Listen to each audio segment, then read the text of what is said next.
എത്ര ചീത്ത വിളിച്ചാലും ചിരിച്ചുകൊണ്ട് ജോർജ് എന്ന് വിളിക്കും. കെ എം മാണിയെ ഓർത്തെടുക്കുകയാണ് പി.സി. ജോർജ്. ഞാൻ ഇത്രയൊക്കെ പറഞ്ഞിട്ടും മാണി സാർ തിരിച്ചൊന്നും പറയാത്തത് തന്നെ അതിശയപ്പെടുത്തിയിട്ടുണ്ടെന്നാണ് പി.സി. ജോർജ് ഇപ്പോൾ പറയുന്നത്. എത്രമാത്രം ചീത്ത വിളിച്ചാലും ചിരിച്ചുകൊണ്ട് ജോർജ് എന്നേ വിളിക്കൂ. താൻ ഒരുപാട് എതിർത്തിട്ടും അനുകൂലിച്ചിട്ടുമൊക്കെയുണ്ട്. എന്തൊക്കെ പറഞ്ഞാലും കേരള രാഷ്ട്രീയത്തിന് ഇത് നികത്താനാകാത്ത നഷ്ടമാണെന്നാണ് പി.സി. ജോർജ് അനുസ്മരിക്കുന്നത്. അദ്ദേഹത്തിന് പകരം വയ്ക്കാൻ ആരുമില്ല. സ്കൂളിൽ പഠിക്കുന്ന കാലം മുതൽ അറിയാം. അസുഖമായ ശേഷം കാണാൻ കഴിഞ്ഞില്ല എന്നത് വലിയ ദുഃഖമാണെന്നും പി.സി. ജോർജ് പറയുന്നു.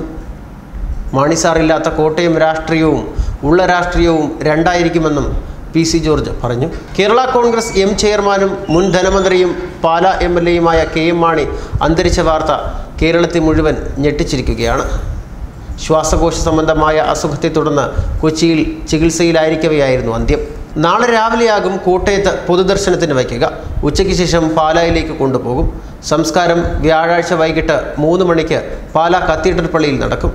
കേരള രാഷ്ട്രീയത്തിലെ നേതാക്കളെല്ലാം മാണിയുടെ വിയോഗത്തിൽ അനുശോചനം അറിയിച്ചു. മാതൃകയായ പാർലമെന്ററി പ്രവർത്തകനാണെന്നായിരുന്നു പിണറായി വിജയൻ അനുശോചിച്ചത്. നഷ്ടമായത് ഒരു പടത്തലവനെയാണെന്നാണ് എ.കെ. ആന്റണി അനുശോചിച്ചത്.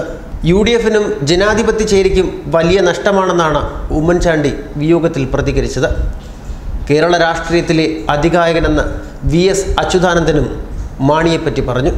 പാലായ്ക്ക് ഹൃദയത്തിൽ സ്ഥാനം നൽകിയ നേതാവെന്ന് PJ ജോസഫും പ്രതികരിച്ചു. മാണിയെക്കുറിച്ചുള്ളത് നല്ല ഓർമ്മകളാണെന്ന് കോടിയേരിയും പങ്കുവച്ചു. കെ എം മാണി വേറിട്ട വ്യക്തിത്വമെന്ന് കാനം രാജേന്ദ്രനും പ്രതികരിച്ചു. വരും തലമുറയ്ക്ക് മാതൃകയാക്കാവുന്ന നേതാവെന്ന് PS ശ്രീധരൻപിള്ളയും മാണിയെക്കുറിച്ച് പ്രതികരിച്ചു. ന്യൂസ് ഡെസ്ക് മലയാളി വാർത്ത.